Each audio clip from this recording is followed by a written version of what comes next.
আছে এখন ময়ো গৈছিলোঁ আগতে আৰম্ভ কৰিছাই নেকি হোটেলটো মানুহ দেৰি হ'ব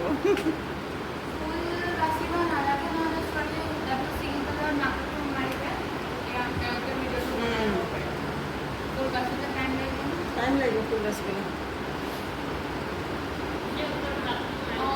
মাকুটো মাৰি পেলাই চলাই দিয়ে কাৰণ ফুল বাচোঁতে হাতেৰে বাচোঁতে বহুত সময় লাগে